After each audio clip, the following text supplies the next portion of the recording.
Bismillahilladzi la yadurru ma'ismihi syai'un fil ardi wala fis samaa'i huwas samiul 'alim. Walhamdulillahi rabbil alamin.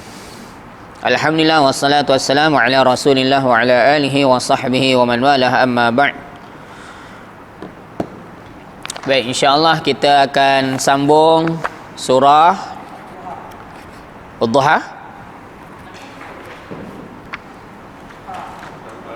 At-Takatsur. Dah habis ke belum At-Takatsur?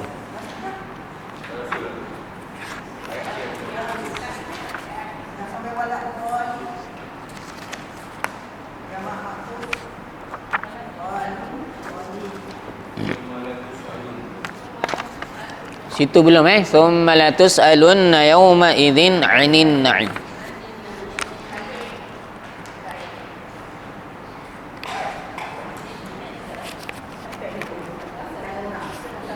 Okey, baik, saya akan bacakan dahulu surah Al-Qari'ah. Sebab kalau habis surah At-Takatsur kita akan sambung dengan surah Al-Qari'ah. Kemudian nanti kita akan bincangkan surah At-Takatsur, habiskan satu ayat lagi. A'udzu billahi minasyaitonir rajim. Bismillahirrahmanirrahim. Al-Qari'ah, mal Qari'ah. وما أدراك ما القارعة يوم يكون الناس كالفراش المبثوث وتكون الجبال كالعهن المنفوش فأما من ثقلت موازينه فهو في عيشة راضية وأما من خفت موازينه فأمه هاوية وما أدراك ما هي نار حامية بسم الله الرحمن الرحيم ألهاكم التكاثر حتى زرتم المقابر كلا سوف تعلمون ثم كلا سوف تعلمون كلا لو تعلمون علم اليقين لترون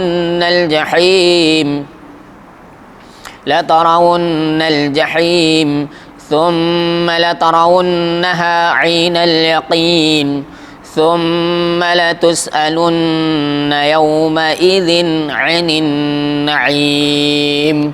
Sadaqallahul azim.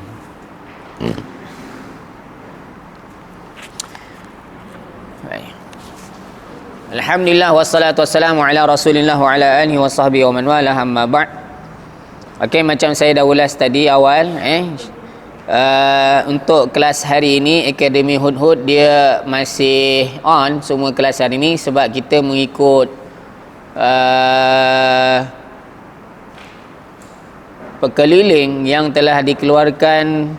Kita mengikut saranan yang telah dikeluarkan oleh Perdana Menteri malam tadi, bahawa tempoh kita mula untuk berkurung di rumah ataupun tidak melakukan aktiviti luar ialah bermula pada besok. Jadi semua kelas kami pada hari ini kita teruskan dahulu, kecuali di beberapa tempat yang mana memang masjid sendiri telah tutup.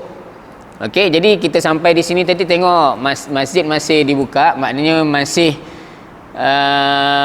boleh masuk. Jadi kita akan adakan kelas.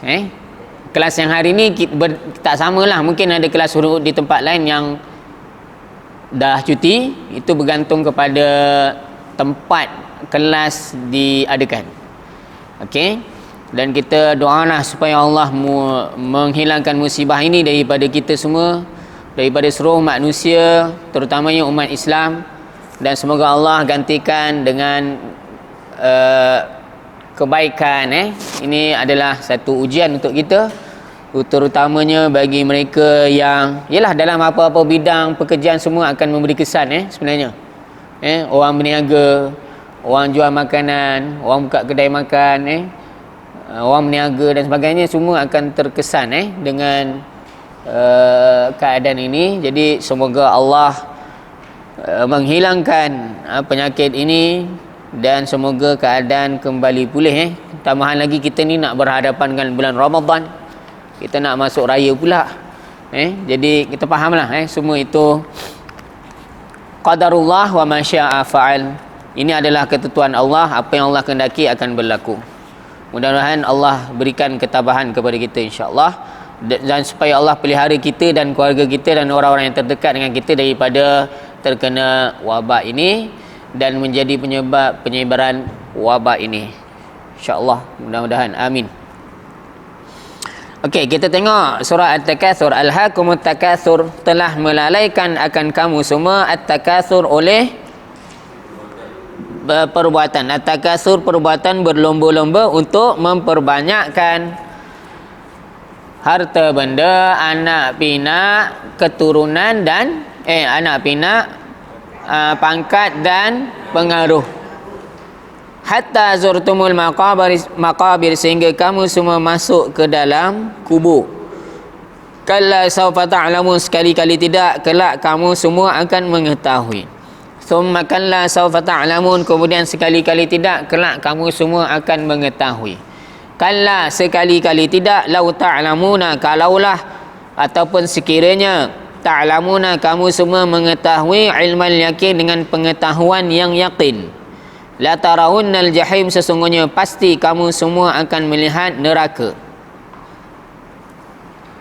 yang marak menjulang. Thumma la tarawunnaha 'ainal yaqin, kemudian pasti kamu semua akan melihatnya dengan penglihatan yang yakin. Okey, dan saya ada ulas tahap keyakinan itu ada 3. Yang pertama ilmul yaqin, yang kedua ainul yaqin, yang ketiga haqqul yaqin. Ilmul yaqin, ilmu pengetahuan yang yakin ini dapat bila sesuatu cerita sampai kepada kita dalam bentuk mutawatir. Dalam erti kata lain, cerita itu disampaikan oleh bilangan orang yang kita rasa mustahil mereka ini semua berbohong. Seorang kata ada wabak 2, 3, 4. Dah kalau hari ni kalau ada dekat Malaysia, kita berita sumber tu sampai daripada kita terlampau banyak sangat sampai kita nak kata benda ni tipu susah. Itu maksud dia. Maka bila dah tahu, itu dipanggil ilmul yaqin, pengetahuan yang yakin.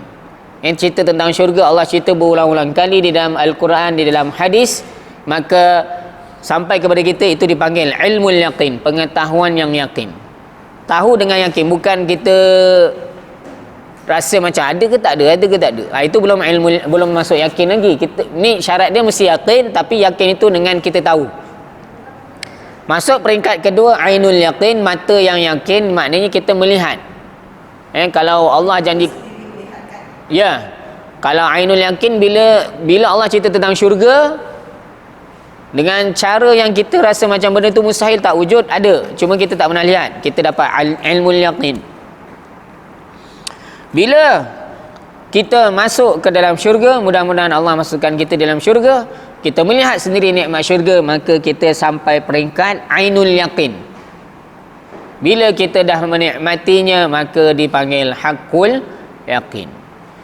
Contoh, kalau penggunaan kita di dunia, kalau ada satu orang kata, oh kedai makanan di sini sedap, okey, kita dengar 2, 3, 4, 5, 50 orang, 100 orang jumpa kita cakap benda yang sama.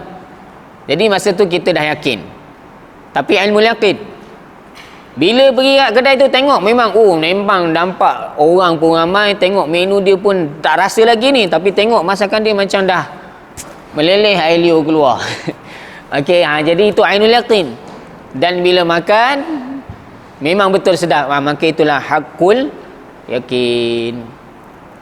Okey, baik. Kita akan bincang summa latus'alunna yauma, hari ini kita akan bincang summa latus'alunna yauma idzin 'anil na'im. Okey, sebelum kita bincangkan surah ini, kita ambil sikitlah tajuk-tajuk yang ada dalam buku supaya pembelajaran kita ini berterusan, supaya maklumat kita semakin banyak. Minggu lepas kita ada bincang tajuk apa ya? Tamyiz ke? Ya? Syarat lau, okey. Oh, syarat tentang syarat. Okey, baik.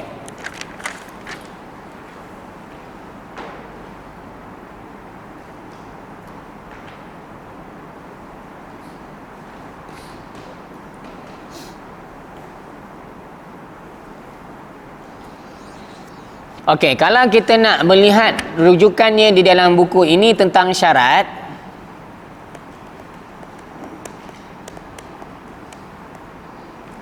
sebahagiannya ada disebut di dalam muka surat 152.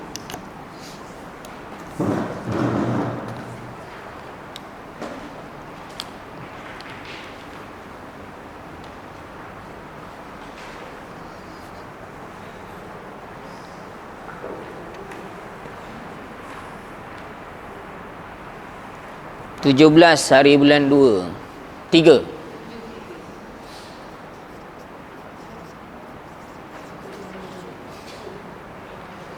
Bila kita jumpa isim, bila kita jumpa syarat, syarat ni sama ada dia adalah isim ataupun haraf. Dia ada dua ya.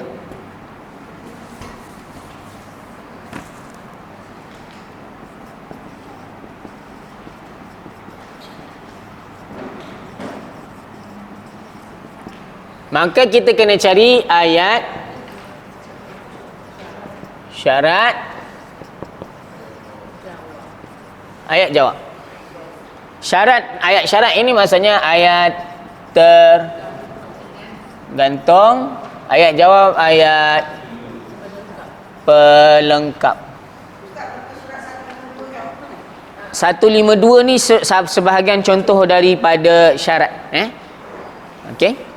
Contohnya, kita tak bincang semula, saya ambil sebahagian daripada bentuk-bentuk syarat yang ada dalam buku. Okey. Contohnya kalimah yang kita jumpa di dalam ayat sebelum ini ialah lau. Tapi saya guna contoh yang lain, contoh dia macam man. Ada tak dalam buku tu man? 152. Ada. Yang pertama man Okey. Cuma contoh dalam buku tu panjang. Saya buat contoh saya dulu, nanti kita rujuk dalam buku supaya tuan-tuan faham apa itu maksud syarat. Contoh dia man.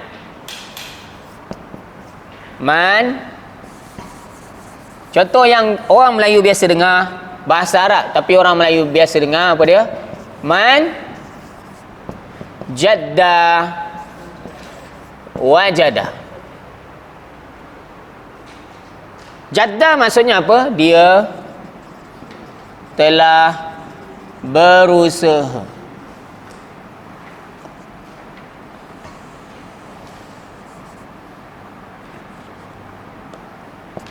Dia telah berusaha bersungguh-sungguh lah. Wajada, dia dapat.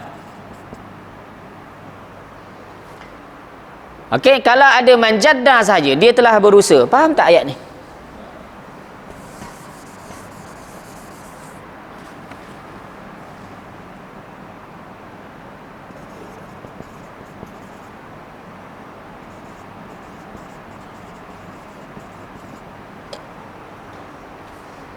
Ayat ini tergantung kalau ada manjadda saja. Okey? Sesiapa yang sabar. Siapa tamak? Ni orang Melayu punya peribahasa. Dia punya, kalau siapa yang tamak, itu tergantung. Itu dipanggil ayat syarat. Dia rugi, itu ayat pelengkap. Siapa yang ikut nafsu, ikut hati, mati. Itu adalah ayat pelengkap. Sebenarnya kalau tidak ada man, kalau tidak ada man, ayat ini sebenarnya sudah faham. Dia telah berusaha. Sudah difahami. Dia telah berusaha. Dia telah melakukan amal kebaikan sebesar zarah. Dia telah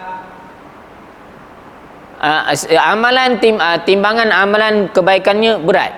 Faham? Itu adalah satu ayat sempurna. Tetapi bila kita tambah man, contohnya macam dia telah melakukan sebesar zarah kebaikan.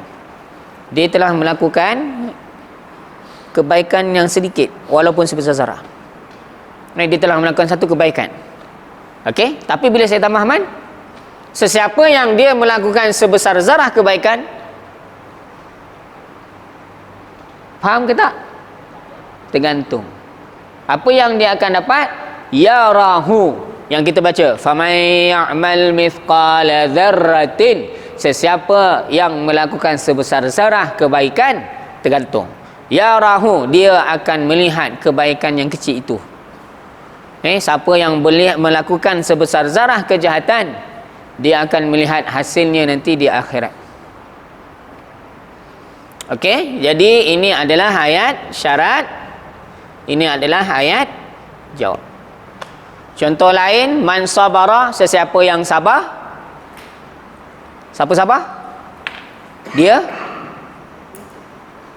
man sabara dalam bahasa Arab disebut man sabara zafira. Siapa yang sabar? Man sabara zafira. Siapa yang dia telah bersabar, zafira, dia beruntung.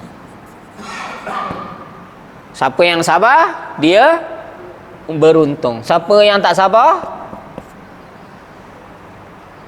rugi. Macam kisah satu orang balik ke rumah dia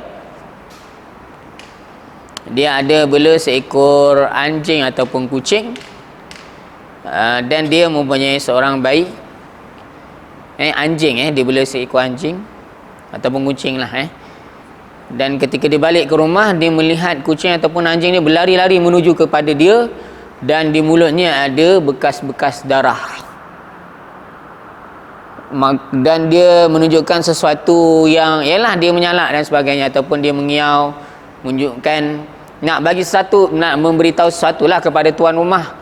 Maka si tuan rumah ni pun kelang kabut berlari masuk ke dalam rumah, dan rupa-rupanya dia melihat bayinya berlumuran darah. Maka akhirnya apa yang dia buat? Tanpa dia bersabar, dia terus pergi kepada binatang dia tadi, binatang pemeliharaan dia tadi, kucing ataupun anjing tadi, maka dia telah bunuh. Sebab dia menyangka bahawa binatang itu nak bunuh anak dia. Dan selepas dia bunuh, dia masuk balik ke dalam rumah, dia jalan ke depan sikit, rupa-rupanya barulah dia terperasan melihat seekor ular. Rupanya daripada situ dia pegang balik, dia pergi tengok balik bayinya tadi, rupanya bayinya masih hidup, tak mati. Okey, dan rupanya kucing ataupun anjing tadi telah berjaya membunuh ular tadi, dan ular tadi mati. Dan dia pergi kepada bayi tadi, dan bekas-bekas darah tu terkena dekat bayi. Maka tuan rumah tadi menyangka bahawa dia cuba membunuh bayinya, dan akhirnya siapa yang rugi? Ya, jadi yelah, benda ni kita cakap senang, tapi apa-apa hal kalau dalam keadaan tidak tenang, kita cuba kena bertenang. Orang yang tenang dia beruntung, orang yang sabar dia beruntung. Maknanya kalau apa-apa keputusan pun sebenarnya, sebab itulah bahaya bila ada pergaduhan kita teruskan, diapi-apikan lagi. Sebab akhirnya kadang-kadang akan keluar perkataan yang berlaku. Saya pernah ada kes dengan kelas saya. Peserta ni dia punya ada kenalan seorang yang bertugas di Mahkamah Syariah di Shah Alam, dan dia kata dia telah mengendalikan satu kes perceraian. Suami dia marah sangat dengan isteri dia. Suami dia kata apa? Aku talak satu, aku talak engkau, talak satu. Tak cukup dia cakap sekali dia, aku talak engkau, talak satu. Lagi sekali cakap, aku talak engkau, talak satu. 3 kali diulang. Diulang tu dengan penuh penegasan lah, penegasan. Tegas dia cakap tu. Bila diperbincangkan bila sampai kepada hakim mahkamah syariah kata, berdasarkan dengan apa yang dicakap, dia sebenarnya telah melafazkan 1+1+1 jadi talak 3. Maka jatuhlah talak 3, meraung suami. Ini kisah berlaku, tuan-tuan dan puan, kisah real, bukan main-main, bukan rekaan. Ya, walaupun dia cakap saya talak 1, disebut 3 kali. Mungkin keadaan masa tu marah, dan bila isteri, sebelum dia bawa ke mahkamah, isteri dia dah mula takutlah untuk terus duduk asing lah. Sebab apa? Sebab takut Yalah, bila dah jadi macam tu, kalau bersama apa semua nanti takut jadi hukum zina dan sebagainya. Maka akhirnya mereka dah duduk asing, dan bila sampai ke mahkamah, memang hakim buat keputusan macam tu. Akhirnya suami dia kata dia tak ada niat untuk talak 3. Tapi itulah.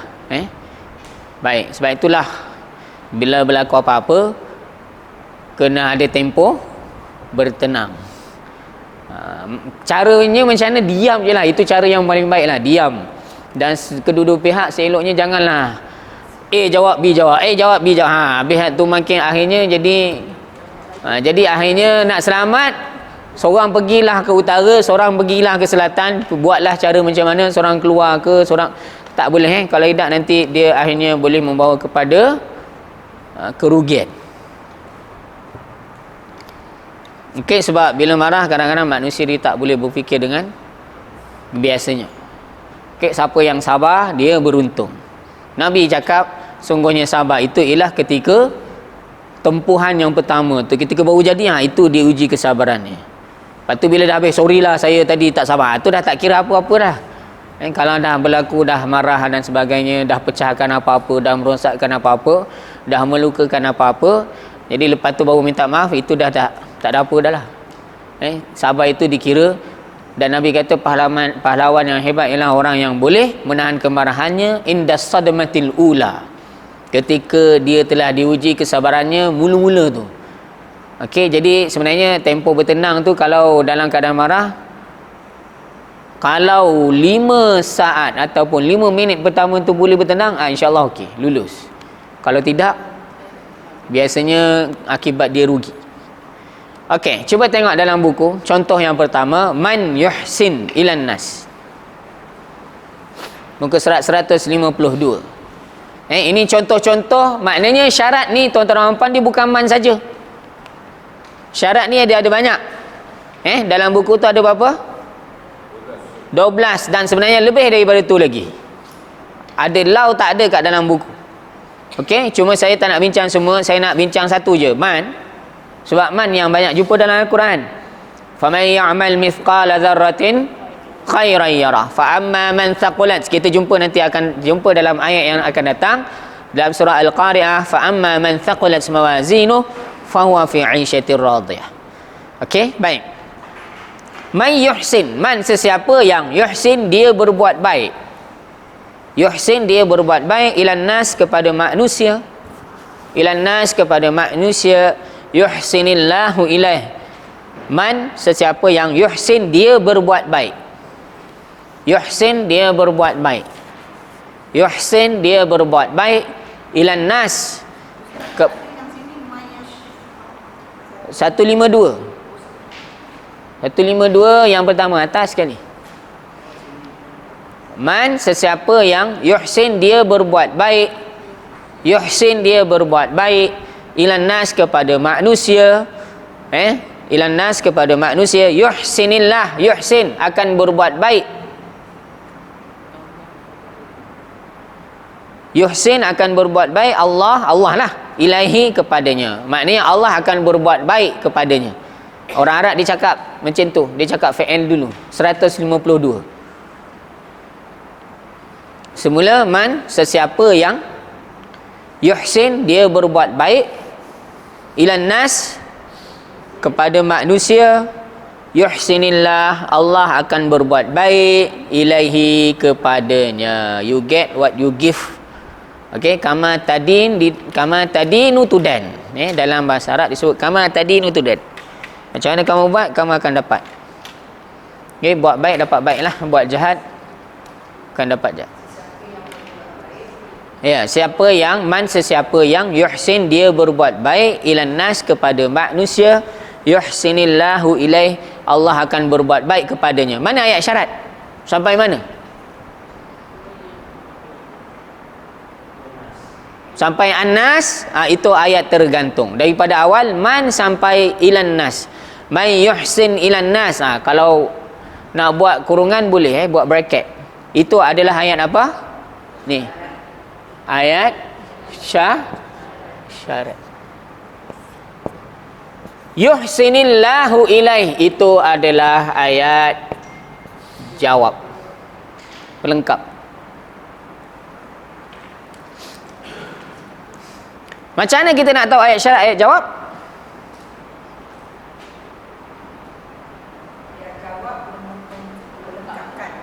Yalah, tengoklah kalau dalam makna yang mana melengkapkan makna ayat sebelum.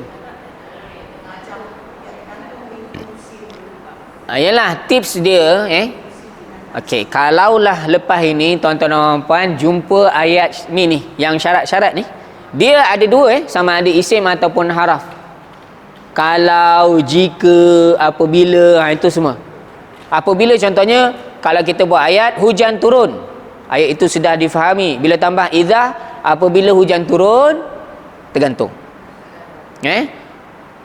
Mereka mendirikan solat Jumaat, ayat sempurna. Tapi bila kita tambah idza, apabila mereka mendirikan solat Jumaat, tergantung. Okey? Baik. Makanan telah dihidangkan, dah faham. Tapi bila kita tambah idza, apabila makanan telah dihidangkan, tergantung. Kena lengkapkanlah, letaklah apa-apa ayat pun. Hendaklah baca doa dahulu, ataupun panggillah orang-orang yang lain, ataupun tunggulah semua ada baru makan. Okey, itu ayat pelengkap. Okey, baik. Jadi salah satu cara untuk mengenal pasti ayat pelengkap ni, salah satu tips mengenal di manakah ayat pelengkap, biasanya kalau ada fa, jika di tengah-tengah ada fa, maka selepas fa itu adalah ayat pelengkap. Jika selepas ayat, bila jumpa ayat syarat, bila ada fa di tengah-tengah, maka fa itu adalah selepas fa sampai habis adalah ayat jawab. Tuan-tuan puan cuba buka buku surah, tengok surah Al-Qari'ah. Kita belum belajar lagi, tapi saya nak tunjukkan. Surah Al-Qari'ah. Belum masuk lagi, insya-Allah kita akan masuk selepas habis surah ini. Surah Al-Qari'ah. Muka surat 25. Tengok muka surat 26. 26. Ayat yang atas 26. Fa amma man, ada man kan? Fa amma man thaqulat mawazinuh. Lepas tu ada apa? Fa huwa fi 'ishatir radiyah. Ada huruf apa di situ? Fa. Maknanya daripada man saqulat mawazinuh. Man saqulat mawazinuh itu adalah ayat syarat. Nanti kita akan bincangkan. Okey, kemudian fahuwa fi 'ishatir radiyah itu adalah ayat jawab. Kat mana? Fa dekat mana? Fa amma tu ke? Tak, dia macam ni. Syarat tu mula daripada man. Ya. Kalau sebelum man ni ada fa, tak apalah. Itu fa bukan jawab. Okey, maknanya selepas man, kita jumpa perkataan man dalam Al-Quran. Selepas man tu kalau ada fa, maka fa itu adalah ayat jawab. Sebelum dia tak kira. Okey? Yang macam fa amma. Ya, fa amma tu ada fa kan? Fa tu tak payah kira, bukan sebab kita belum jumpa syarat. Syarat dia lah dekat man. Okey? Kemudian sambung kat bawah. Wa amma man khaffat mawazinuh. Ada man kan? Okey, man khaffat mawazinuh itu ayat syarat.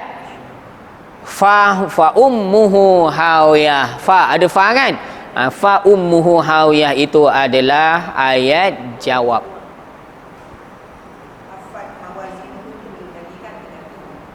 Ya, man khaffat mawazinuh ayat syarat. Ni. Man khaffat mawazinuh ayat syarat. Fa ummuhu hawiyah itu ayat jawab. Boleh? Nanti kita bincangkan makna detailnya dalam kelas yang akan datang. Dalam tengoklah kalau sempat hari ni masuk kita bincanglah. Kalau tak sempat kita bincang dalam sesi yang akan datang. Insya-Allah. Okey? Contoh yang lain apa ya? Tapi ini panjang sikit. Dengar Tadi tu lebih kurang terjemahannya, saya tak nak terjemahkan lagi sebab nanti kita akan belajar ni. Tadi terjemahannya macam ni. Siapa yang berat timbangan amalan kebaikannya. Orang yang berat timbangan amalan kebaikannya, tergantung. Apa yang mereka akan dapat? Maka fahuwa fi 'aisyatir radiyah, dia berada di dalam kehidupan yang diredai. Adapun orang yang ringan timbangan amalan kebaikannya, tergantung, fa ummuhu hawiyah, maka ibunya adalah neraka hawiyah. Dia akan dikembalikan kepada neraka hawiyah. Contoh yang lain kita baca di dalam surah yang agak panjang sedikit. Fa amma man a'ta wattaqa wa saddaqa bil husna fasanuyassiruhu lil yusra. Adapun orang yang a'ta, dia memberi, wattaqa, bertakwa, wasaddaqa bil husna, membenarkan ganjaran-ganjaran yang diterima. Orang yang melakukan tiga benda ni, memberi, bertakwa, dan dia membenarkan adanya ganjaran-ganjaran yang diterima, apa yang dia akan dapat? Fasanuyassiruhu lil yusra, kami akan mempermudahkan jalannya. Adapun orang yang tak percaya, kedekut, tak nak memberi dan tak percaya ada ganjaran nanti di akhirat kelak, maka kami akan susahkan kehidupan dia. Okey? Fa amma man a'ta wattaqa wa saddaqa bil husna fa sanuyassiruhu lil yusra wa amma man bakhila wastaghna wa kadzdzaba bil husna fa sanuyassiruhu lil usra. Boleh? Okey. Itu kalau man. Kalau contoh iza, iza pun syarat juga. Ya, kita dah jumpa sebelum ini. Idza jaa nasrullahi wal fath wa ra'aitan nasa yadkhuluna fi dinillahi afwaja. Sambung. Fasabbih itu adalah ayat pelengkap. Tak semestinya ada fa, tapi kalau ada fa mudahlah kita nak tahu. Maknanya fa ni hukum dia tak wajib. Dalam ayat ni tak ada fa. Dalam ayat yang saya bagi contoh di depan ni tak ada fa. Tapi kalau ada fa, senang kita nak cari ayat pelengkap dia. Cuma bila ada fa, bila tak ada fa, itu terlampau detail sangat, saya tak nak cerita. Okey? Boleh? Kita contoh yang lain, kita baca, kita dengar imam baca. Tadi idza jaa nasrullahi wal fath, apabila telah datang pertolongan Allah dan kemenangan dan engkau telah melihat manusia telah masuk ke dalam agama Allah secara berjemaah, berkumpulan. Apabila telah datang pertolongan Allah, kemenangan, dan manusia masuk ke dalam agama Islam secara berjemaah, berkabilah.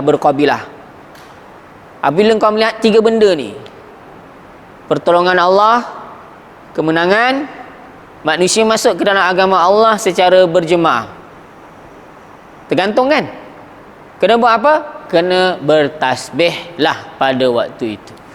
Maka bertasbihlah itu adalah ayat pelengkap. Dalam surah Al-Jumu'ah, apabila diseru idza nudiya lis-salati min yaumil jumu'ah fas'au, ada fa. Apabila diseru untuk menunaikan solat pada hari Jumaat, fas'au, bersegeralah.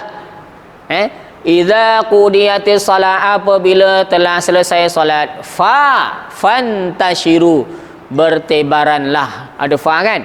Maka fa itu adalah ayat jawab. Boleh? Okey, cukup.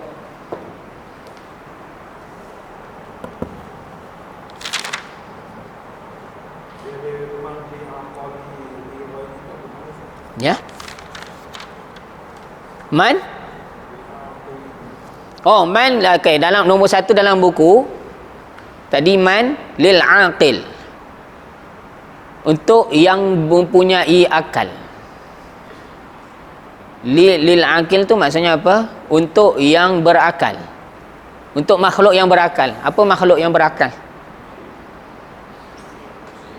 Nombor 1 tu dekat atas tulis man lil aqil. Apa makna lil aqil? Untuk orang yang, untuk yang berakal, untuk makhluk yang berakal. Manusia lagi yang ada akal siapa? Manusia je yang boleh berfikir. Manusia je ya? Manusia je. Oh binatang? Oh binatang ada akal? Tak, maksud dia akal ni maknanya akal yang dia bukan, binatang ada akal tu, tapi dia akal dia digunakan untuk survival hidup dia saja. Yalah, taklah, tapi kancing memanglah orang kata sang kancing cerdik, tapi dia cerdik tu dia ada ke pergi kat kedai, pergi pejabat pos barang. Itu maksud dia. Dia memang cerdik untuk dia guna untuk dia hidup lah, melangsungkan kehidupan dia, nak cari makan, nak mengelak daripada musuh. Itu cerdik dia kat situ je lah.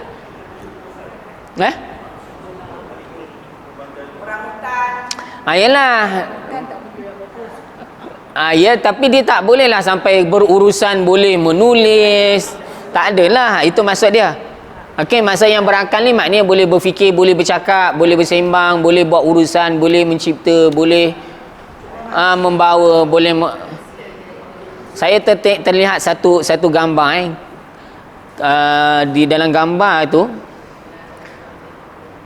kera dia dapat menguasai sebuah kereta. Kera monyet dia pergi masuk dalam kereta, berjaya buka pintu, duduk dalam kereta. Jadi orang Arab kata apa? As-saitarah, memiliki ataupun dapat menguasai sesuatu itu tidak bermaksud dia boleh mengendalikan ataupun mengawal. Begitulah dengan manusia. Kalaulah dia rasa dia nak menguasai satu negara, dia dapat kalahkan orang yang ada di satu tempat dan dia berjaya menguasai tempat itu, adakah dia boleh mengendalikan tempat tu? Dia boleh mentadbir dengan baik? Tidak semestinya.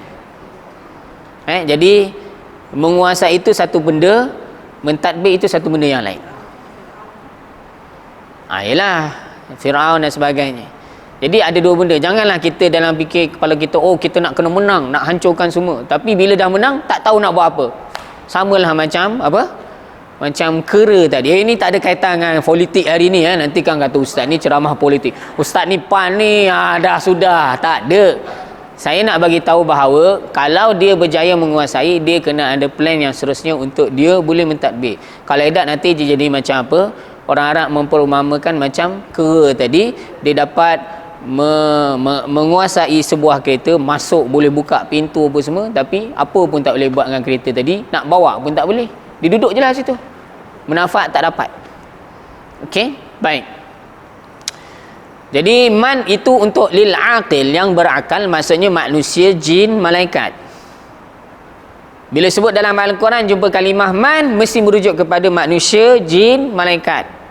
Kalau ada selain daripada ni yang boleh berakal, masuk sekali lah. Tapi yang kita tahu makhluk yang berakal ialah manusia, jin, malaikat. Binatang tak masuk. Itu masuk lil aqil. Boleh? Baik, kita masuk surah, kita sambunglah surah Al-Takatsur ayat yang terakhir. Thumma latus'alunna yawma idzin 'anin na'im. Saya nak padam. Ada tak yang ada tak dengar yang ustaz kata kena baca, mana-mana ustaz kata kena baca surah Al-Fil ketika zaman virus ni? Tak ada. Semua masa ada sekali dia suruh baca Al-Fil, masa dalam isyrak dalam masa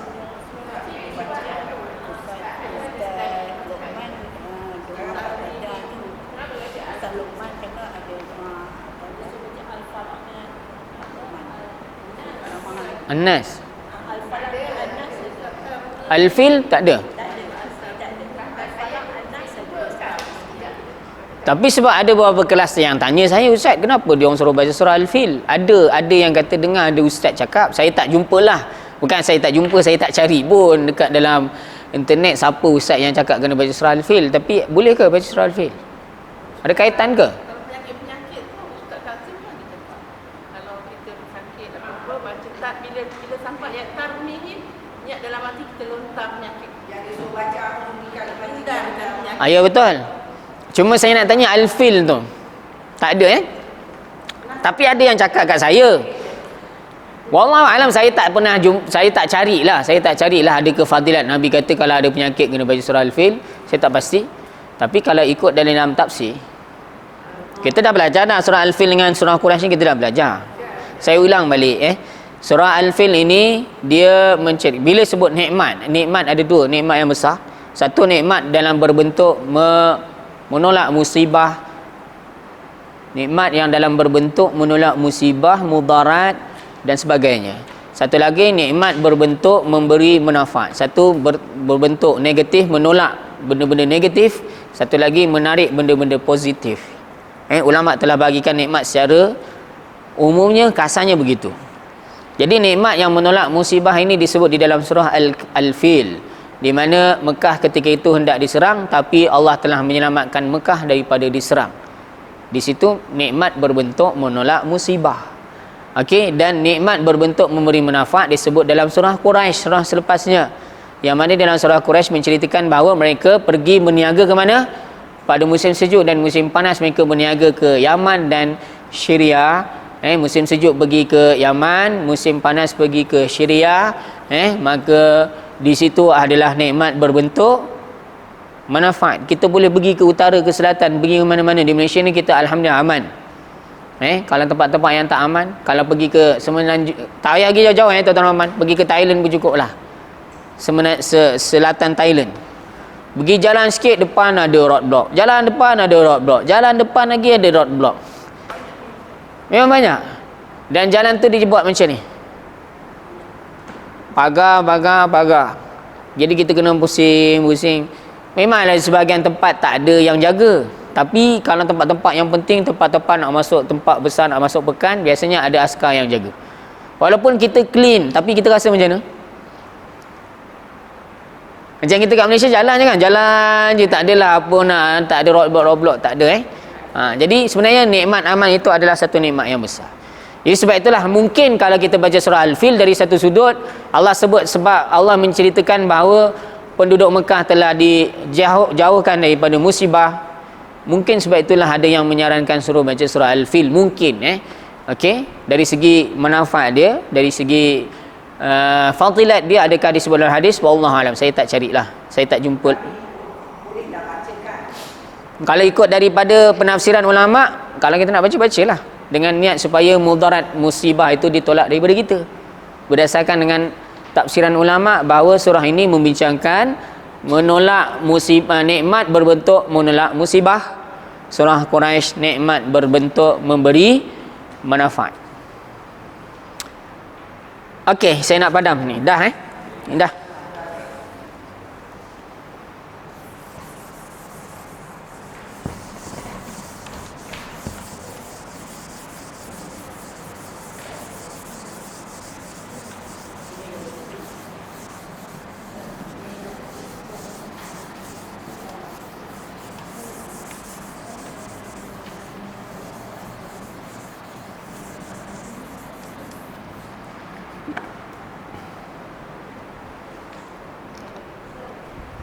Summa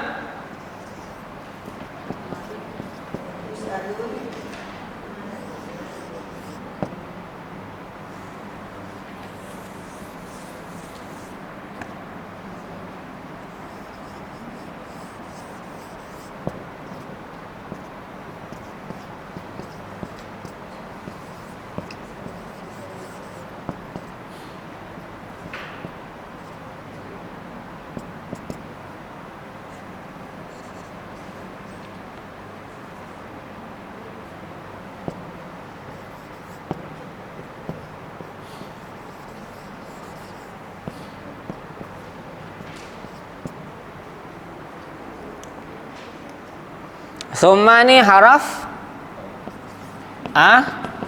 taf, sambung. La tus'alunna kena nampak ada 3 kalimah la tus'alu dengan nah. Yang mana popular? Buka ping B. Samping B. Kat sini rupanya. Astagfirullahaladzim.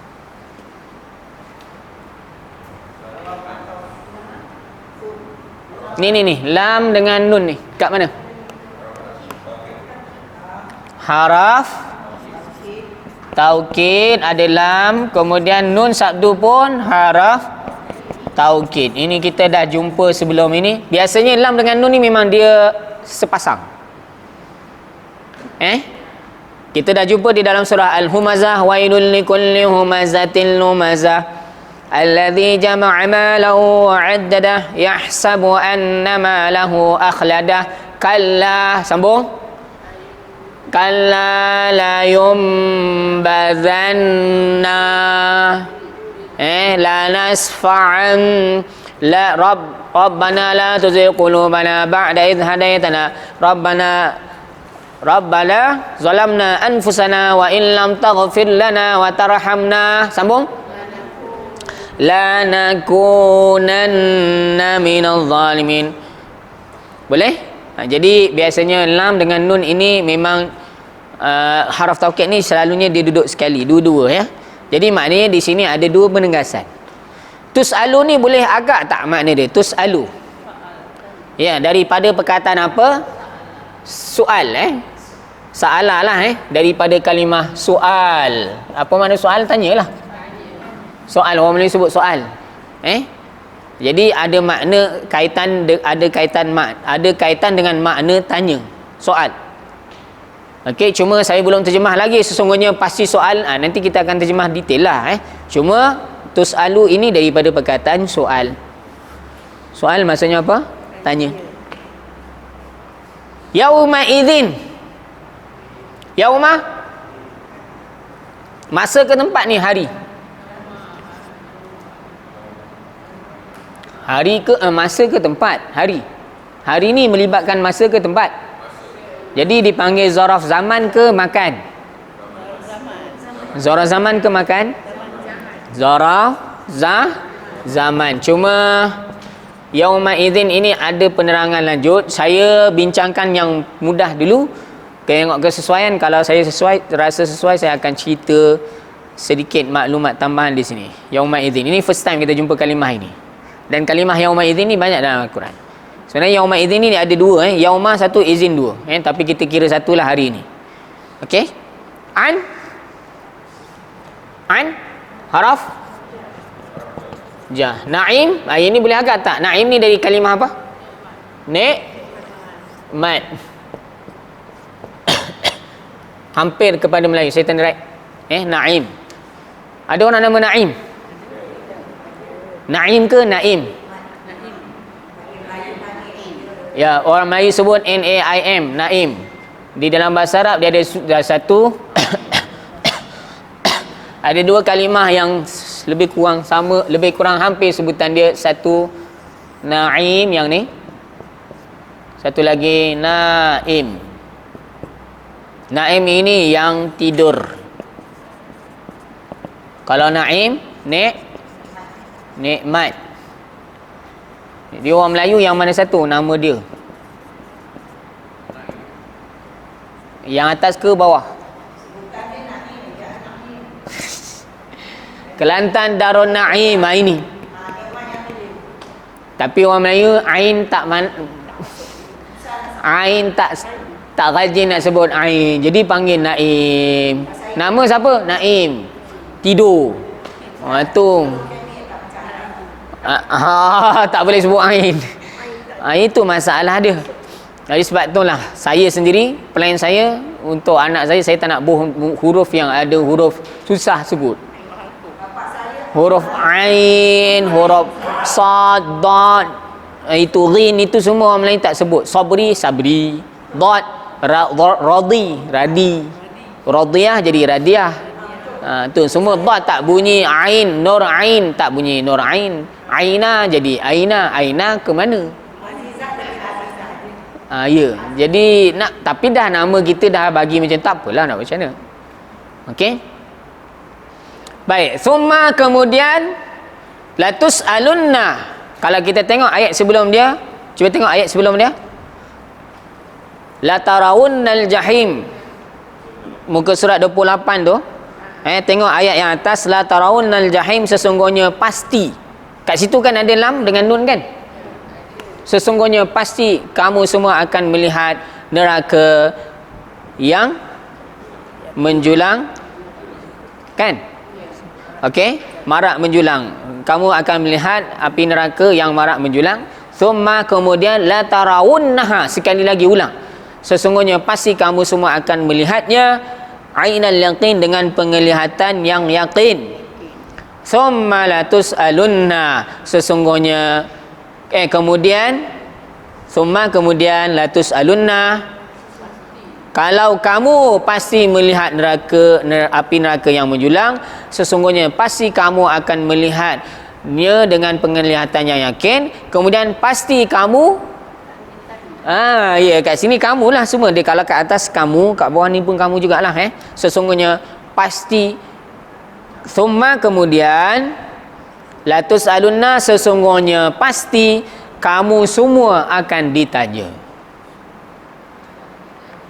Sesungguhnya pasti, la tus'alunna tu terjemahnya apa? Sesungguhnya pasti kamu semua akan disoal ataupun ditanya. Okey, la tus'alunna, sesungguhnya pasti kamu semua akan disoal, ditanya ataupun disoal, anin na'im yauma idzin, pada hari itu, anin na'im, tentang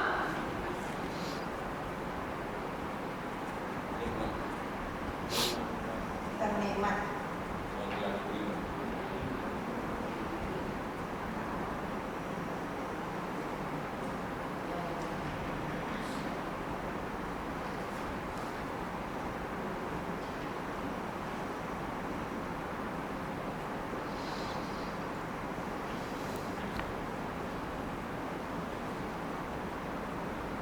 anin na'im, tentang segala nikmat. Sesungguhnya pasti. Summa, kemudian la tus'alunna, sesungguhnya pasti kamu akan ditanya, yauma idzin, pada hari itu, anin na'im, tentang an-na'im, segala nikmat. An-na'im, segala nikmat. An-na'im, segala nikmat.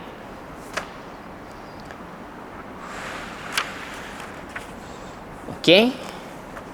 Kenapa saya terjemah segala? Na'im ni jamak ke mufrad?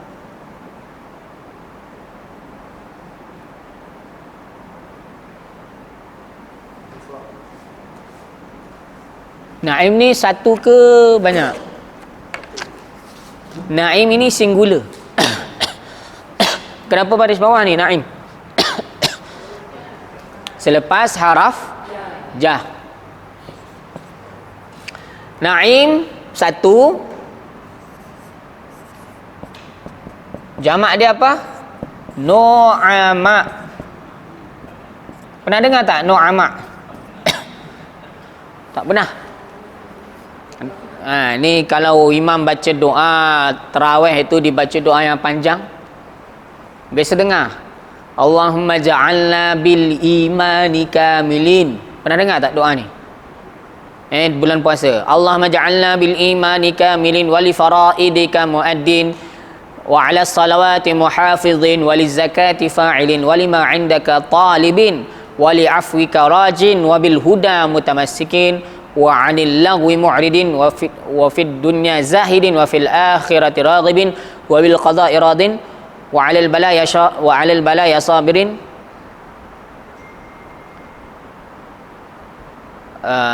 Apa kat mana ada nu'ama? Wa 'alal balaya sabirin wa tahta liwa'i sayyidina Muhammadin sallallahu alaihi wasallam yaumil qiyamati syahid wa ilal haudi waridin wa fil jannati dakhilin.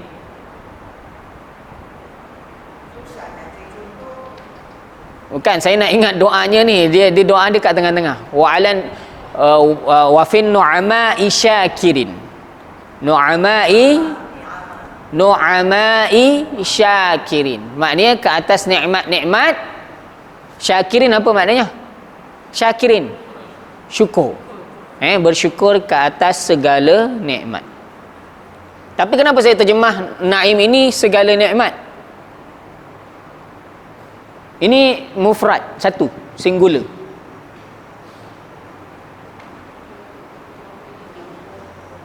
Ni alif lam ni ya. Kita pernah belajar alif lam, kan ada alif lam yang memberi maksud. Alif lam ni spesifik, cuma alif lam ni dia ada yang memberi maksud. Pernah dengar tak alif lam zikri, jinsi? Zikri ni alif lam tu dah disebut satu kalimah, ulang sekali lagi. Alif lam zikri lah. Okey, saya sembahyang di sallaitu subha fi Masjidil Haram. Aku sembahyang subuh di Masjidil Haram. Contoh, saya sembahyang subuh, saya salat subuh di Masjidil Haram. Wa fi tariqi ilal bait ilal funduq minal masjid. Dalam perjalanan saya ke hotel, minal masjid, daripada al masjid. Masjid mana tu?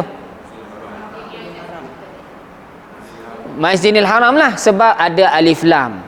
Okey, alif lam tu zikri. Satu lagi alif lam jinsi, menunjukkan segala jenis. Wal as, demi masa. Innal insan, sesungguhnya segala jenis manusia dalam kerugian.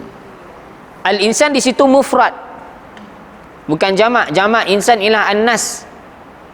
Okey, adakah kalau kita kata dia, adakah manusia itu yang rugi seorang je? Tak. Memang kalimah insan itu satu, tapi merujuk kepada segala jenis bangsa manusia, lelaki, perempuan, tua, muda, miskin, kaya, di bandar, di kampung, kulit hitam, kulit putih, semua rugi. Jadi kat sini alif lam ini merujuk kepada apa? Alif lam jinsi jugalah. Maknanya walaupun nikmat itu satu, tapi merangkumi segala jenis nikmat. Okey? Baik, kita berehat 5 minit. Baik, kita sambung semula. Sesungguhnya pasti kamu semua akan ditanya pada hari itu tentang segala nikmat.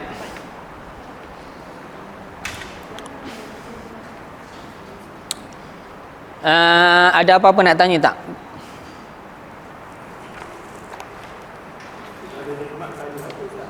Ya?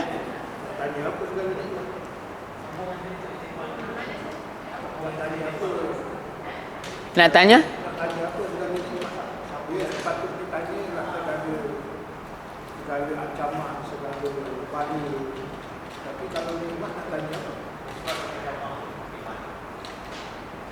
Mufrad dengan jamak tadi.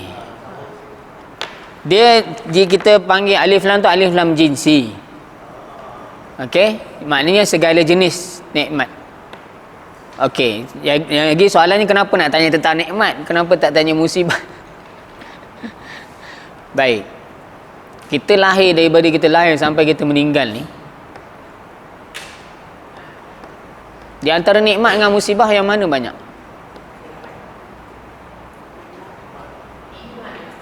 Nikmat lah banyak. Dan adakah musibah itu semua adalah satu benda yang tak baik?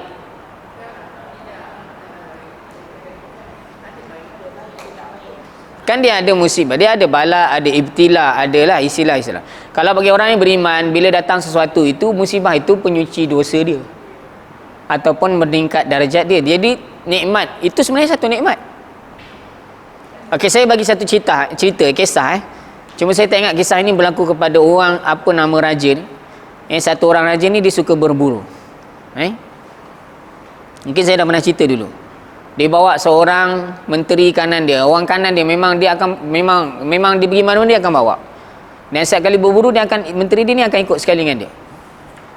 Satu ketika dia nak dapat buruan, dia memburu, dia dapat memburu binatang. Dapatlah buruan, dia telah sembelih, ketika nak sembelih terkena jari dia. Putus jari.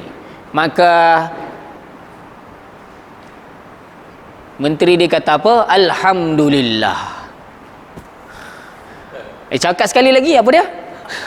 Tengok orang kena langgar, alhamdulillah pula cakapnya. Ini kena putus jadi, cakap alhamdulillah. Maka raja pun murka dan akhirnya dia telah pecat si menteri tadi. Satu ketika yang lain, raja pergi berburu lagi sekali. Dia naik kuda, tentera dia jalan kaki. Kemudian nampak seekor haiwan. Dia pun mengejar haiwan tadi, kejar terleka. Menteri dia tak ada sekali lah, menteri dia dah kena pecat. Kejar sampai dia terpisah daripada tentera jalan kaki. Dia naik kuda, dia terpisah, tersesat dalam hutan, cari jalan pulang tak jumpa. Akhirnya dia keletihan, dia berehat di bawah sebatang pokok, dia tertidur. Tiba-tiba dalam tidur dia terdengar bunyi bising. Akhirnya dia terjaga, rupa-rupanya dia telah ditangkap oleh sekumpulan manusia pemakan manusia. Maka masa tu dipasrah je lah. Mereka telah buat ritual dan sebagainya. Api telah dihidupkan. Dan mungkin kawah telah dinyalakan, telah disediakan untuk membunuh. Untuk jadikan dia ni sebagai santapan mereka lah. Tapi rupa-rupanya sebelum daripada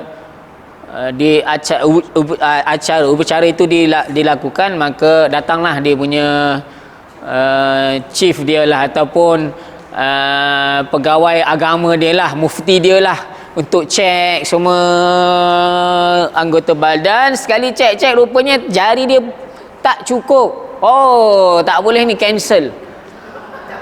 Sebab apa? Sebab cacat. Maka dia telah dilepaskan. Dia lari. Akhirnya dia dapat jumpa balik kembali, dapat jalan kembali balik ke istana dia. Maka dia sangat bersyukur dan akhirnya dia panggil balik menteri dia, kata, oh rupanya inilah nikmat. Sebenarnya ini adalah satu nikmat. Kalau tidak aku dah jadi mangsa. Maka menteri dia kata alhamdulillah. Menteri dia masa kena pecat dulu kata apa? Alhamdulillah. Dia kena pecat, kata alhamdulillah. Alhamdulillah tuanku pecat saya dulu. Kalau tuanku tak pecat saya, nescaya saya ada bersama dengan tuan dan saya punya anggota sempurna. Saya kena makan dengan. Sebenarnya itu adalah benda yang mata kita tak nampak pada waktu ini. Jadi sebenarnya semua yang berlaku itu adalah satu nikmat daripada Allah. Jadi sebab itulah Allah highlight kepada benda nikmat.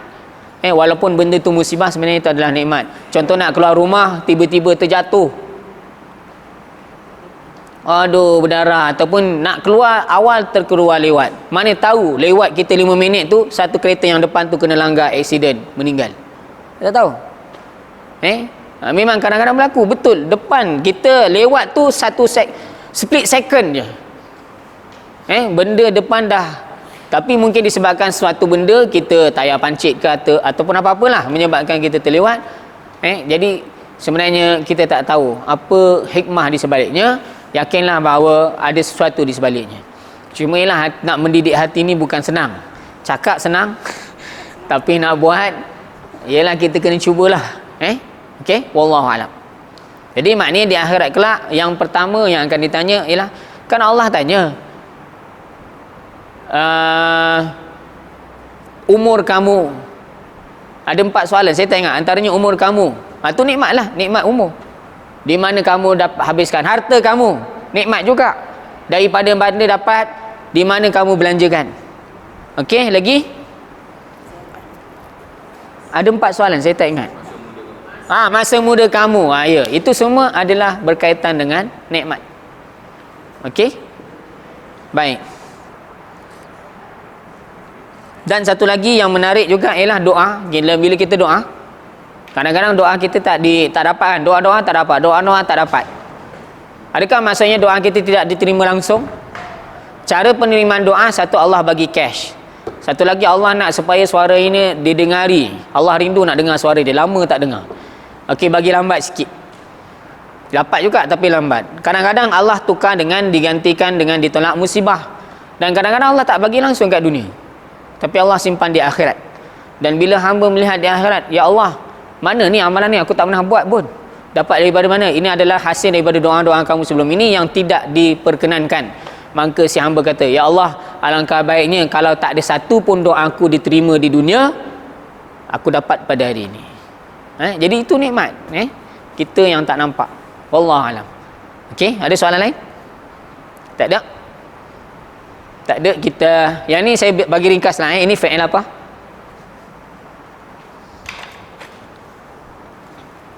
Ini fi'il mudhari' majhul nama dia.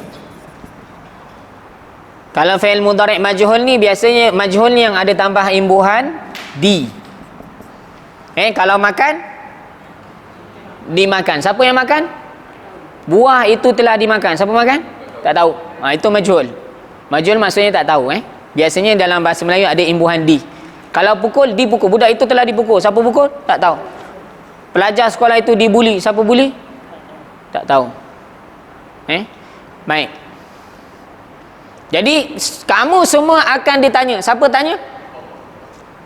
Ada sebut ke tak? Okey, kenapa majhul ni maksudnya tak disebut pelaku. Kenapa tak sebut? Alasan dia dua. Satu, tak tahu. Satu lagi, sedia maklum. Okey? Kereta itu telah dicuri. Siapa yang curi? Tak tahu. Jadi kita buatlah ayat kereta telah dicuri. Siapa yang curi? Pencuri. Yalah memanglah. Pencuri itu terlampau umum. Jadi tak bolehlah nak kata. Okey? Baik. Tapi satu, kita tak sebut pelaku dia sebab tak tahu. Satu lagi memang sedia maklum. Sesungguhnya mereka pasti akan ditanya. Siapa yang tanya? Tentulah Allah yang akan menghisap mereka. Mereka, manusia telah diberi rezeki. Kita telah diberi rezeki. Siapa beri rezeki pada kita? Allah. Itu sedia maklum. Boleh? Dan domer dia apa kat sini?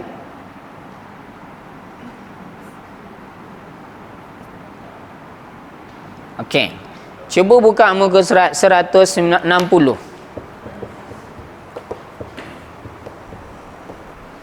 Kita nak cari domer yang terlibat. 160. Cuba tuan-tuan dan puan cari kalimah yang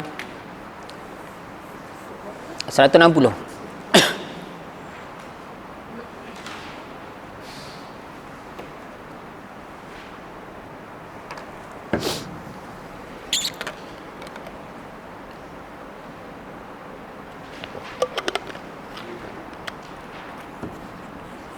Cuba yang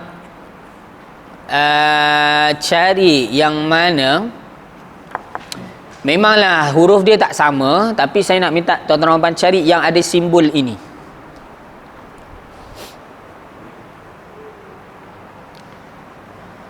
Lam, kemudian ada huruf ta, kemudian huruf hujung dia ada nun sabdu, sebelum dia baris depan. Baris dia tak sama tak apa. Ada huruf lam, ta, ujungnya ada nun, sebelum dia baris depan. Kat mana? Mesti ada satu je. Lam, ta,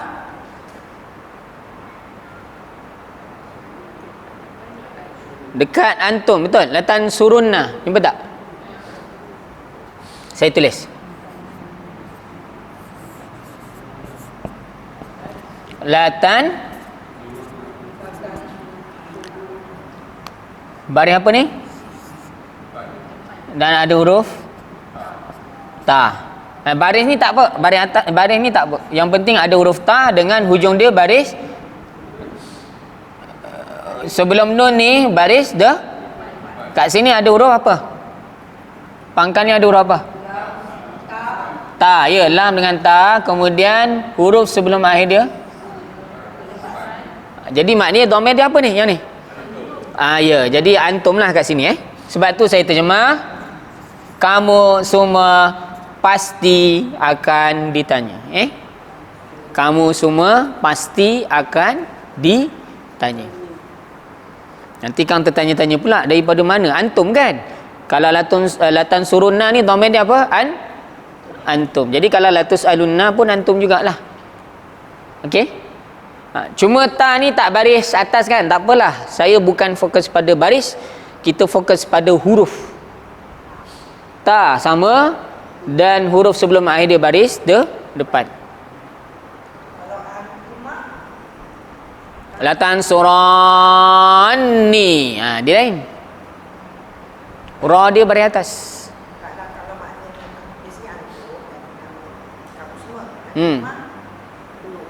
Turunlah ke bawah. La tansuranni, kan? Okey. Baik. Ada satu kaitan tentang tanwin. Tapi saya tak pastilah saya nak cerita ataupun tidak pada tuan-tuan dan puan.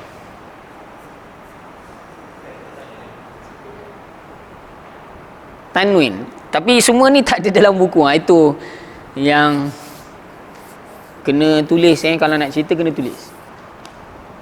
Okey, saya cerita ringkas saja. Kalau rasa benda tu boleh dipahami, saya tulislah.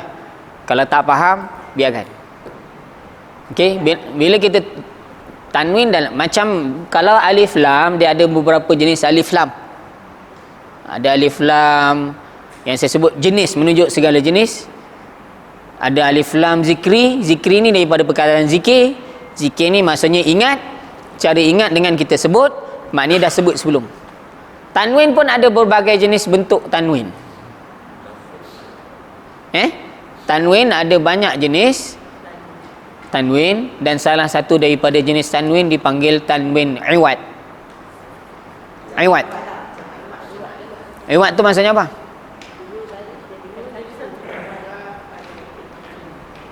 Yalah, itu kaedah dia, tapi makna dari segi bahasa iwad tu maksudnya apa? Mad iwad.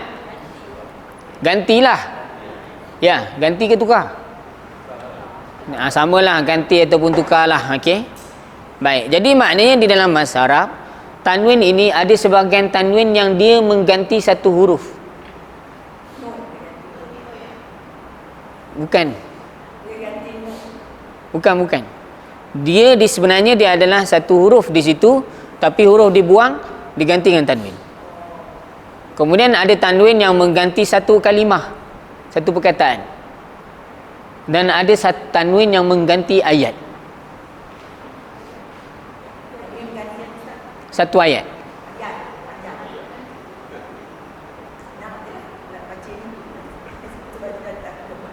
Nak saya tulis contoh ke tak payah?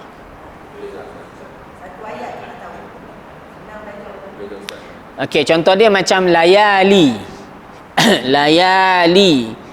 Layali ada ya di hujung, ya tu buang, ganti dengan tanwin. Layalin. Layali, lam ya tu buang, diganti dengan tanwin. Jadi wal fajri walayalin ash. Asalnya bukan layalin tanwin, tapi layali, ada huruf ya diganti dengan tanwin. Laya tak bunyi ya pun. Wal fajri walayalin ashr. Bukan laya yang pertama tu, tak, dekat lam, lepas lam tu sepatutnya layali, dua harakat. Tapi ya diganti dengan tanwin jadi layalin wal fajri walayalin ashr.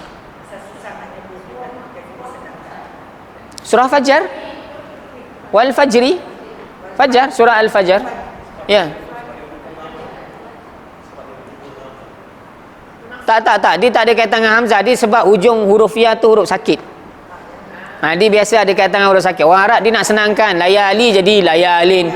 Jawari ada ya, jawarin. Qadi, qadin. Zani, zanin.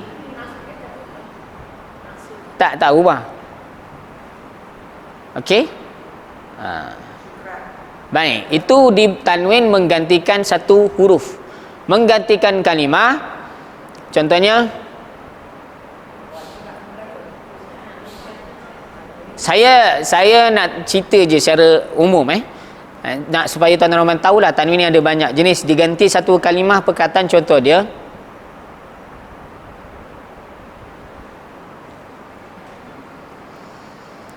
sekejap saya nak cari contoh yang mudah cerita.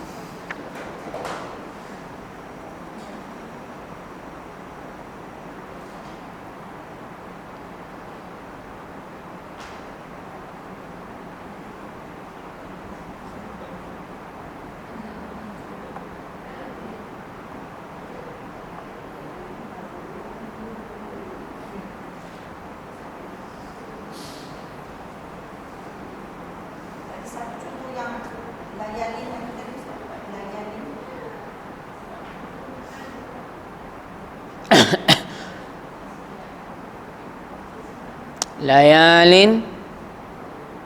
Yang di dalam Al-Quran contohnya layalin.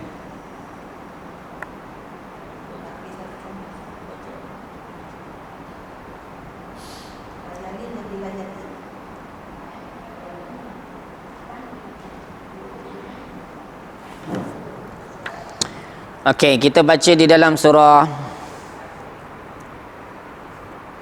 Wa aqbala ba'dhum ala ba'dhin.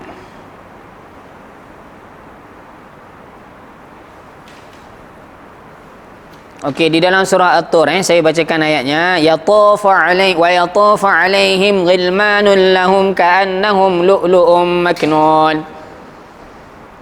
Dan mereka dilayani oleh anak-anak muda lelaki yang sentiasa beredar di sekitar mereka, seolah-olah anak muda itu mutiara yang tersimpan dengan sebaik-baiknya. Ayat berikutnya, wa aqbala ba'dhuhum ala ba'din.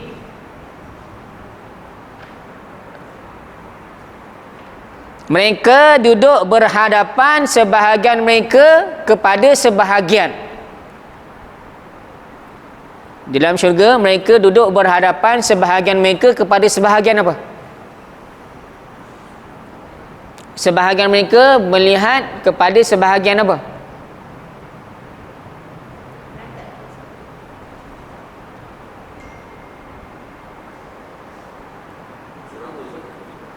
Surah At-Tur.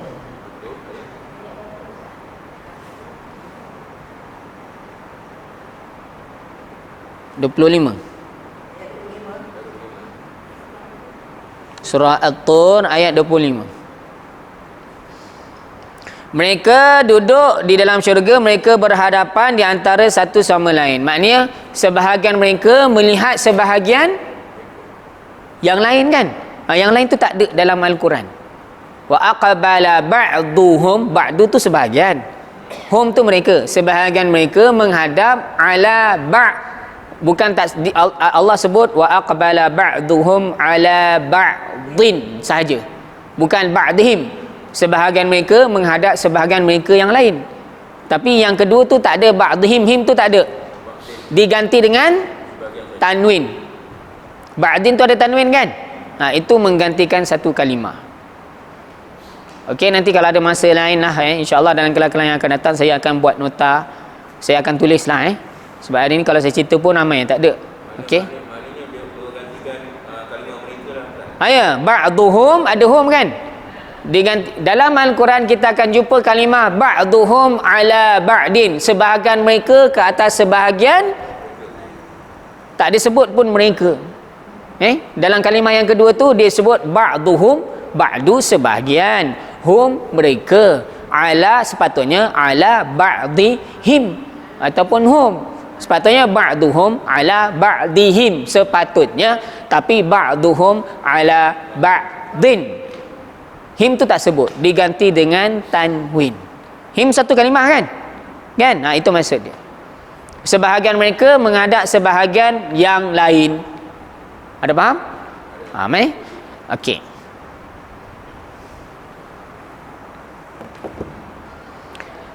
Yang menggantikan satu ayat macam ni dalam kalimah yauma idzin.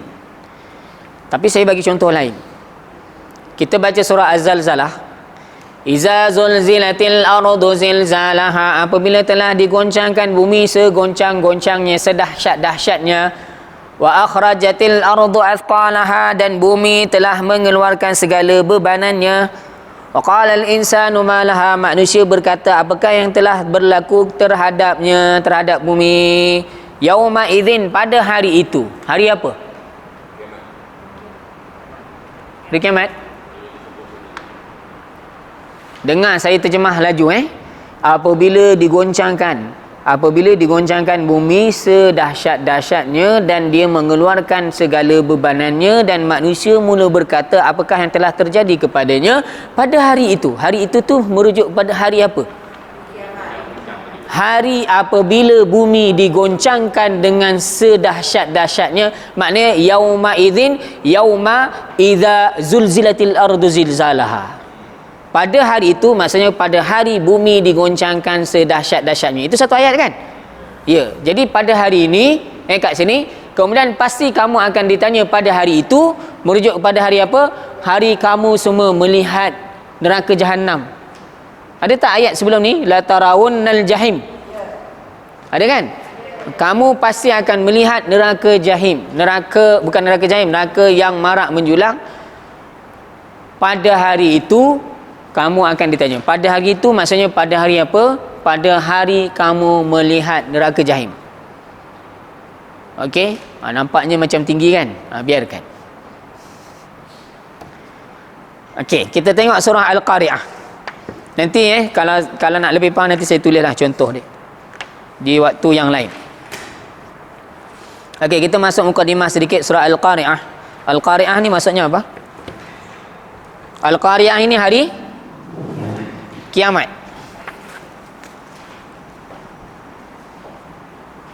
Ada lagi nak tanya tak surah ni?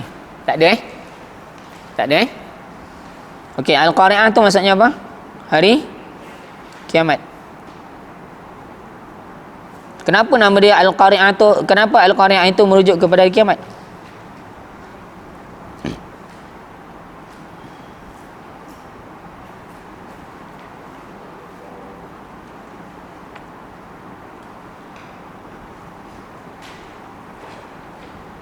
Ataupun hari yang menggemparkan. Hari kiamat ataupun yang menggemparkan.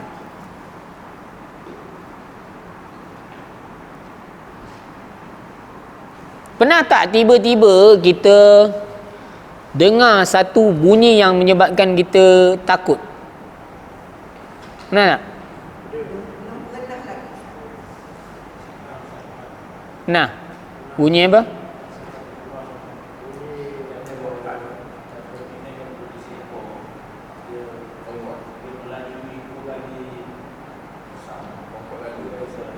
Oh, supersonik tu.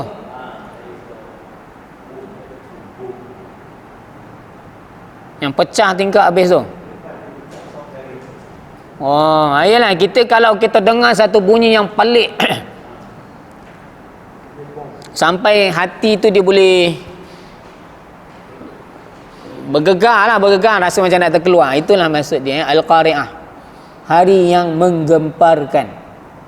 Kita alhamdulillah di Malaysia tak diuji dengan bom dan sebagainya. Kalau orang yang duduk tempat yang macam tu macam mana? Tengah-tengah makam, bom jatuh tepi rumah, na'udzubillah min zalik. Macam itulah maksud dia, lebih kurang. Kita rasa ya. Yalah. Dan akhirnya Concorde diberhentikan perkhidmatan dia kan. Okey, baik.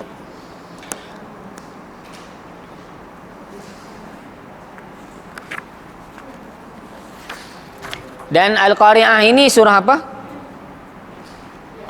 Surah Makkiyah ke Madaniyah?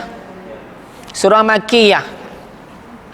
Al-Qari'ah surah Makkiyah dan membincangkan secara khusus tentang hari kiamat. Al-Qari'ah surah apa? Surah Makkiyah dan membincangkan secara khusus tentang hari kiamat. Kenapa surah Makkiyah ya?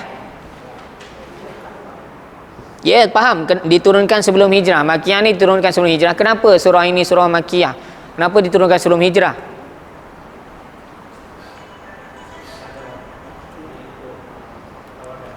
Sebab sebelum berhijrah, ayat-ayat hukum kebanyakannya turun di Madinah. Setelah mereka ada tempat yang aman untuk mengamalkan agama, untuk beribadat, maka barulah turun ayat-ayat hukum. Di Mekah mereka selalu ditentang, disusahkan, disakiti dan sebagainya. Jadi kebanyakan ayat-ayat yang turun di Mekah berkisar tentang apa? Keimanan dan menenangkan hati Nabi. Cerita tentang umat-umat yang terdahulu. Kalau kamu didustakan, umat-umat yang terdahulu telah didustakan. Nabi-nabi yang terdahulu telah didustakan. Dan menceritakan tentang hari kiamat supaya manusia punya keimanan bertambah. Okey, sebab itulah surah ini merupakan surah Makkiyah. Okey, Al-Qari'ah.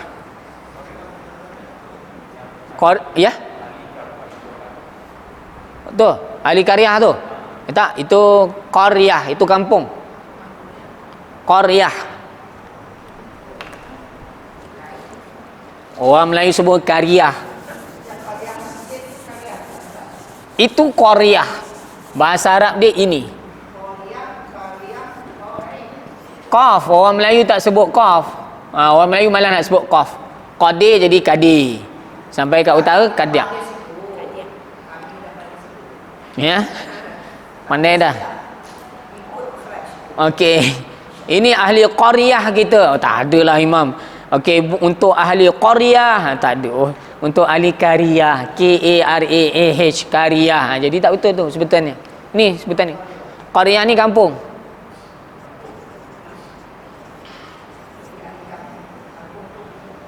Tapi yang kita bincang ini qari'ah.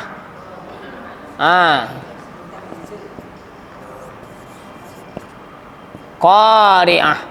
Apa maksud dia? Hari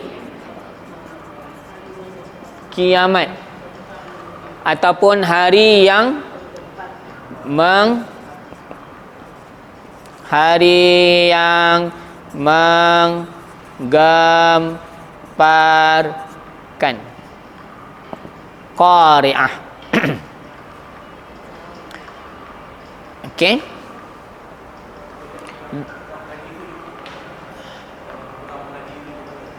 Tukang mengaji. Korea kita yang mengaji bulan Ramadan bertanding. Kori. Oh tu. Oh itu qari. Qari. Qari ni maksudnya apa? Yang membaca. Qari ni cakap Melayu lah. Qari ni qari lah. Kalau perempuan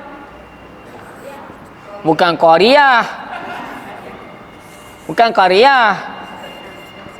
Qari'ah ini lelaki.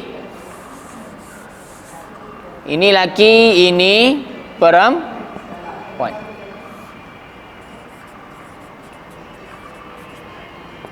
Qari'ah, qari dengan qari'ah. Okey? Dia kalau macam lah, lelaki muslim, perempuan muslimah, mukmin, mukminah, qari, qari'ah. Ya? Yelah, tak apalah. Itu semua program ditangguhkanlah. Okey, jadi maknanya next week dengan 2 minggu akan datang kita cutilah. Okey, jadi mudah-mudahan kita doakanlah supaya Allah angkat musibah ini daripada kita. Sebab banyak yang terjejas bagi orang-orang yang memang pendapatan dia. Ini pasal sajak di Mekah. Tak tahulah ada yang salahkan dia Tapi tak tahulah. Tapi kalau ikutkan sejarah kan tahun 20 kan. Daripada tahun 17, 20, 18, 20, 19, 20 semua ada penyakit taun, penyakit penyakit kolera, penyakit influenza, penyakit yang kira dahsyat lah, yang menyebabkan kematian puluh ribu berlaku pada setiap 20 tahun pada tahun yang ke-20. 18, 20, 17, 20, 18, 20, 19, 20. 2020. Adakah benda ini dirancang ataupun tidak, ataupun macam mana? Wallahu a'lam. Tapi itulah manusia.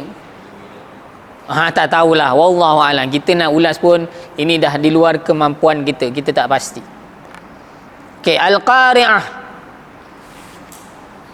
Hari yang menggemparkan. Kalau dalam bahasa Inggeris sebut apa?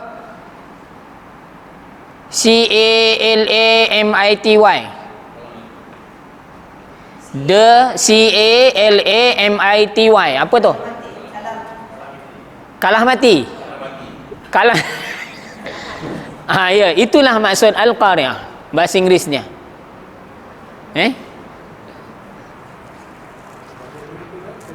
C-A-L-A-M-I-T-Y. Kalah mati ke, kalamiti ke, kalah mati.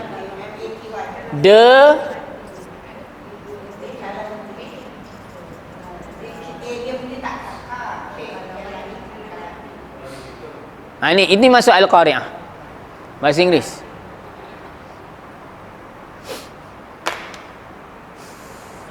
Adalah yang Tuhan.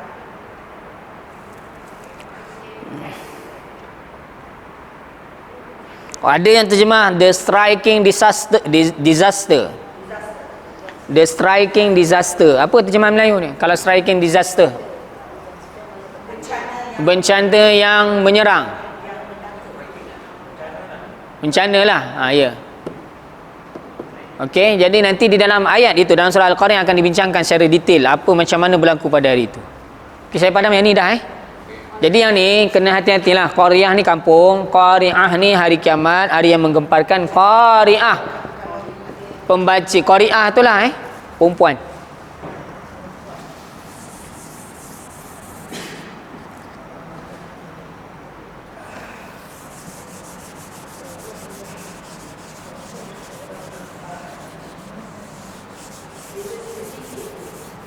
Ya, tapi kita orang Melayu sebut K-A-R-I-A-H kan. Nanti orang ingat ni dengan ni sama. Samalah semua. Sepatutnya kalau sebut ahli Qari'ah, bukan ahli Qari'ah. Qari'ah. Ni yang atas, kampung. Ya?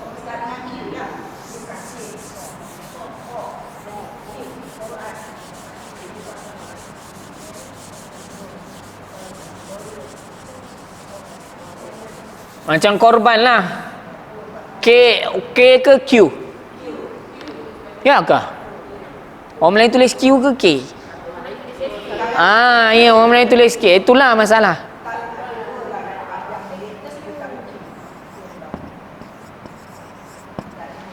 Al-Qari'ah. Mal Qari'ah.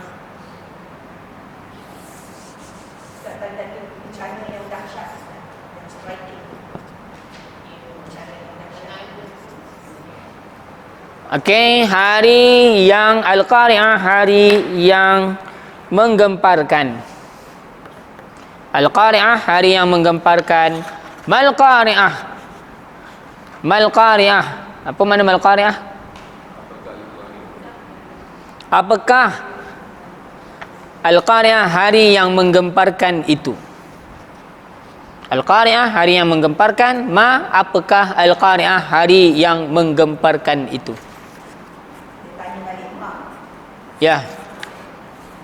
Kenapa ulang dua kali? Kenapa nak kena tanya? Yang menegaskan. Ya, betul. Menegaskan benda tu penting. Kenapa tak letak al-yauma? Tak kena, tak sedap. Tak kena. Al tu dia dah mewakili yauma lah. Dah boleh difahami. Orang Arab dia tak perlu sebut semua sekali.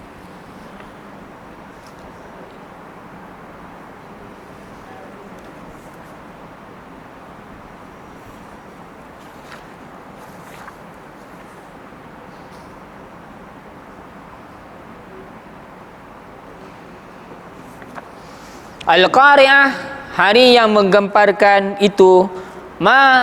Apakah Al-Qari'ah, hari yang menggemparkan itu?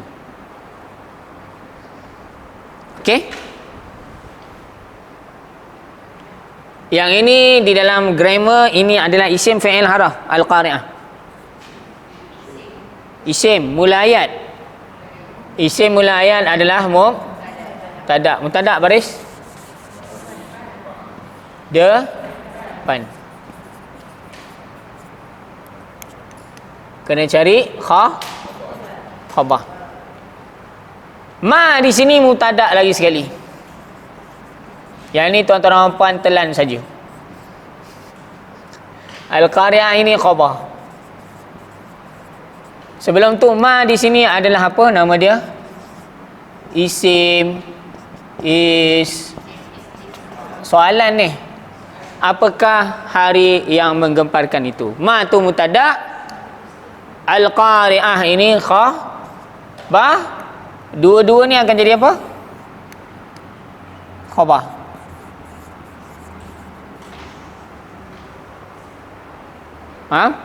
Itu grammar ayat ini. Hari yang menggemparkan. Apakah hari yang menggemparkan itu? Hari kiamat lah okey. Siapa yang akan melihat huru-hara hari kiamat? Orang Islam tidak akan melihat sebab akan dihantar satu angin bayu yang lembut, bila terkena pada semua orang yang beriman, semua mati. Yang tinggal hanyalah orang kafir yang melampau-lampau kekafirannya. Masa itulah mereka melakukan sejahat-jahat kejahatan yang mereka boleh buat, dan akhirnya berlakulah kiamat. Okey.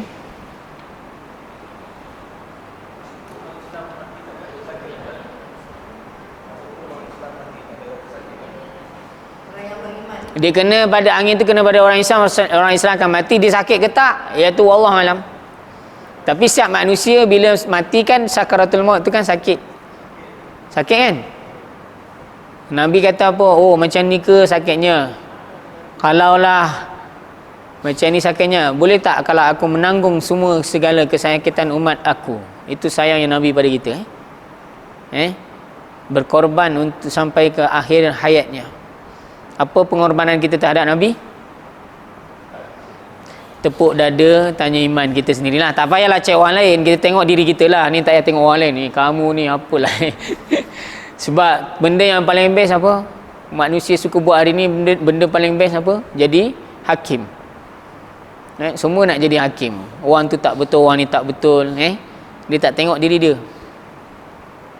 Okey, hari yang menggemparkan. Apakah hari yang menggemparkan? Wa ma adraka mal qari'ah. Allah sebut 3 kali ni. Maknanya benda ini sangat penting. Kemudian selepas 3 soalan inilah baru diceritakan apa yang berlaku pada hari tersebut. Okey, saya tambah satu lagi ayat wa ma adraka mal qari'ah. Ini dah ya.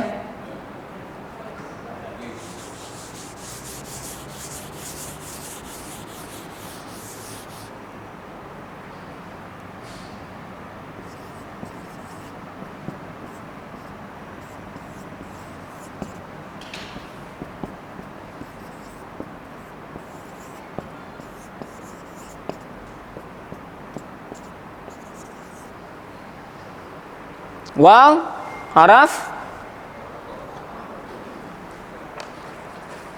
ataf.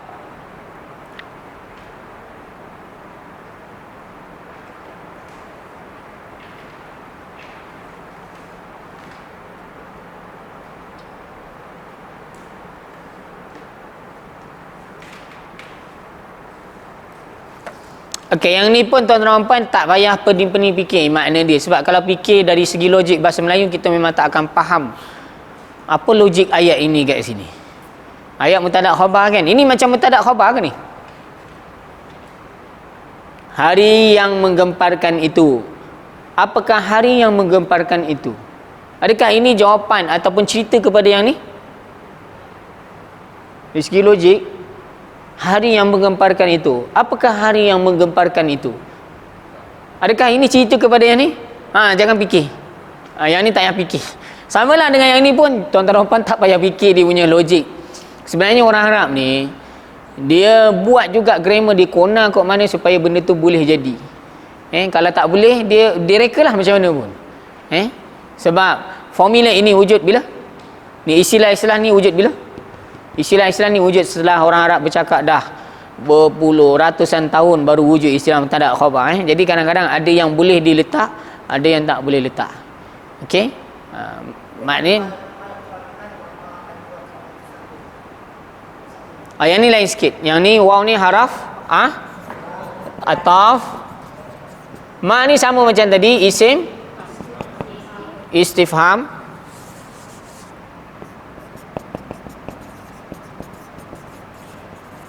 Adra ni fi'il madi, ikut je.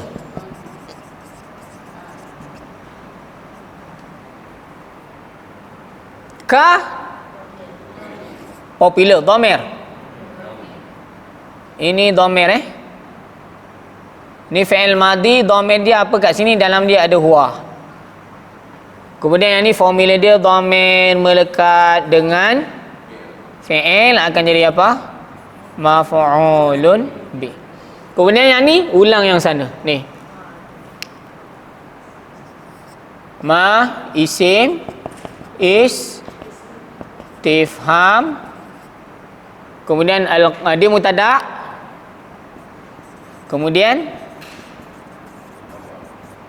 al-qari'ah khabar. Dah. Okey. Jangan dipikir sangat apa ni, macam mana fa'il maf'ul bi, tak payah pening-pening. Biarkan aja yang ni sebab kalau fikir nanti jadi macam pening kepala. Okey, wa ma adraka, wa dan ma.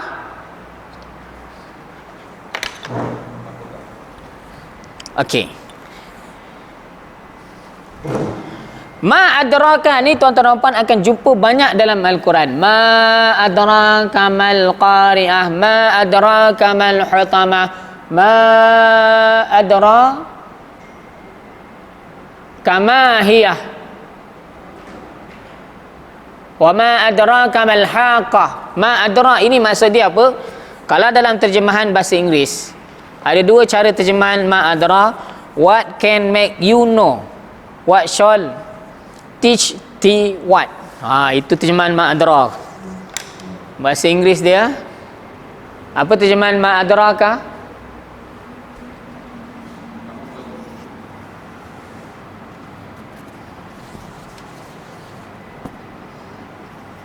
Ma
yang ini terjemahan A.J.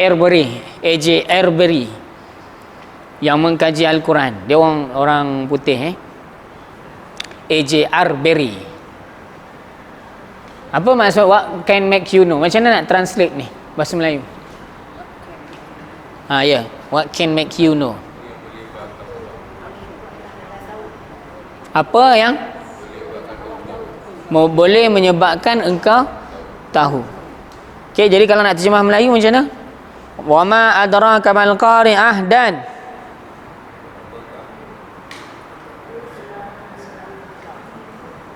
dia telah memberitahu engkau. Tak payah terjemah dia telah memberitahu engkau. Kalau terjemah dia telah itu terjemahan itu harfiah punya terjemahan, lagi tak boleh faham nanti. Dia tu siapa pula?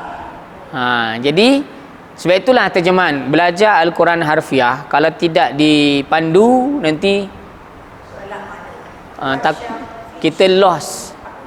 What shall teach thee? What ini terjemahan klasik. Kanan ni ada what dekat bawah. Ya, belakang what? What shall teach thee?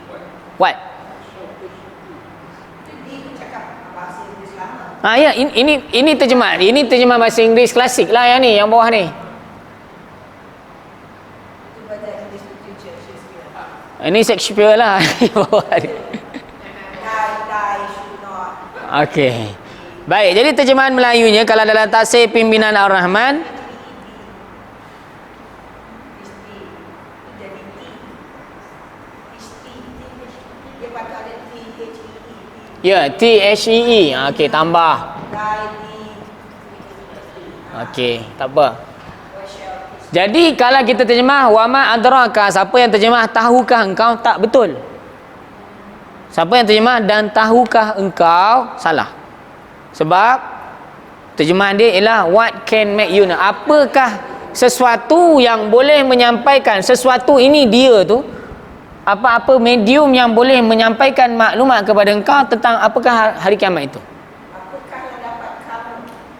Bukan kamu tahu sendiri, tak. apakah medium yang boleh iaitu medium apa-apalah, cerita, surat khabar, maklumat, ustaz, siapa-siapa yang boleh menyampaikan maklumat kepada engkau tentang apakah hari kiamat itu.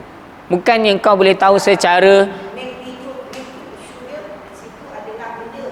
ya betul. Benda yang boleh menjadikan Benda yang boleh menjadikan kau tahu.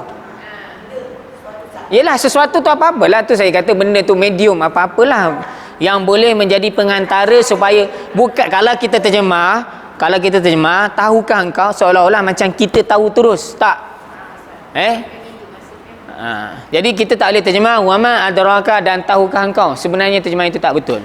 Ramai orang terjemah ma adraka, tahukah engkau apakah hari kiamat. Itu tak tepat. Terjemah tepat dia macam mana? Dan macam mana nak terjemah? Dan apakah wa dan ma apakah jalannya ataupun caranya. Apakah jalannya ataupun caranya dapat menyampaikan maklumat kepada engkau. Wa dan ma apakah jalannya ataupun caranya dapat menyampaikan maklumat kepada engkau. Adraka dapat menyampaikan maklumat kepada engkau. Semula wa dan ma apakah jalannya ataupun caranya. Ma apakah jalannya ataupun caranya. Adra dapat menyampaikan maklumat kepada engkau. Mal qari'ah, apakah hari yang menggemparkan itu. Apakah itu hari yang menggemparkan? Bolehlah. Apakah itu hari yang menggemparkan ataupun apakah hari yang menggemparkan itu? Ikutlah mana satu. Okey, cuma kalau baca terjemahan Al-Quran jumpa ma adara, terjemahan tahukah engkau, tu terjemahan tak tepat. Semula wa dan ma apakah jalannya ataupun caranya. Adara dapat menyampaikan maklumat kepada engkau. Adara dapat menyampaikan maklumat kepada engkau. Mal qari'ah, apakah hari yang menggemparkan itu ataupun apakah itu hari yang menggemparkan. Boleh belakalah. Maknanya sesuatu itu, maknanya kita manusia ni tahu tentang hari kiamat ni, kita boleh tahu sendiri ke ataupun macam mana? Sesuatulah yang menyampaikan maklumat itu kepada kita. Apa benda yang macam mana kita boleh tahu tentang hari kiamat? Al-Quran lagi, hadis lagi. Al-Quran hadis saja. Orang sekarang ni dia tak nak sangat pakai ni benda-benda ni, Quran hadis ni. Jadi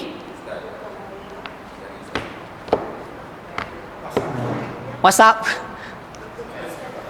Al-Quran hadis. Tapi orang sekarang ni dia nak bukti yang lebih lagi kukuh. Jadi dia orang buat apa? Dengan sains lah. Kalau orang yang dia tak beriman lagi, dia membuktikan betulnya ada hari kiamat itu dengan apa? Sains. Betul? Ke tak ada, mereka tak ada jumpa? Sebab kan kajian banyak macam-macam menunjukkan bahawa semua itu ada penghujungnya, ada akhirnya, termasuklah alam ini. Kan kalau ikutkan teori Big Bang tu kan, dia makan ribuan tahun, dia pecah, jadilah galaksi dan sebagainya. Daripada kabus apa semua tu ada sebagainya, ada sebut dalam Quran. Planet tu macam mana dia dicipta. Dan akhirnya nanti ada yang kata kajian dia punya pecah dia Big Bang tu dia macam bentuk trompet. Allah alam betul ke tidak kajian tu. Okey, maknanya kan Israfil kan dia tunggu tiup je. Sekali ditiup, tiupan yang pertama hancur. Tiupan yang kedua hidup balik. Tiupan yang ketiga bawa ke ada yang kata dua sajalah. Tiupan yang pertama tu mati, tiupan yang kedua tu bangkit dan himpunkan ke padang mahsyar. Okey, wallahu a'lam. Okey, jadi benda-benda itu sama ada Al-Quran, hadis yang sampaikan maklumat kepada kita tentang hari kiamat, ataupun sains sendiri yang membuktikan bahawa dunia ini ada penghujungnya dan akan ada satu bencana besar lah, okey, di akhir zaman nanti. Orang putih pun banyak buat cerita pasal tu kan, tapi diorang cerita tak habis, mereka boleh hidup lagi, boleh survive lah konon-kononnya. Wallahu a'lam. Subhanakallahumma wa bihamdika asyhadu an la ilaha illa anta astaghfiruka wa atubu ilaik. Bismillahirrahmanirrahim. Wal 'asri innal insana lafi khusr illa alladhina amanu wa 'amilus salihat wa tawassaw bil haqqi wa tawassaw bis sabr. A'udzu billahi minasyaitonir rajim. Bismillahirrahmanirrahim. Alhamdulillahirabbil alamin wassalatu wassalamu ala asyrafil anbiya'i wal mursalin wa ala alihi wa sahbihi ajma'in. Allahumma ij'alna minal ladzina yanzuruna al-kitaba nazratan wahidatan yahfazuna ma fihi wa yafhamuna bihi wa ya'maluna bihi wa yuballighuna bihi. Allahumma inna nastawdi'uka ma 'allamtana farud ilayna 'inda hajatina wa la tunsinahu ya rabbal alamin. Allahumma inna na'udzu bika minal barasi wal jununi wal juzam wa min sayyi'il asqam. Bismillahilladzi la yadurru ma'asmihi syai'un fil ardi wa la fis sama' wa huwas samiul 'alim. Na'udzu bikalimatillahi tammah min kulli syaitanin wa hammah wa min kulli 'ainin lammah. Na'udzu bikalimatillahi tammati min syarri ma khalaq. Walhamdulillahirabbil alamin.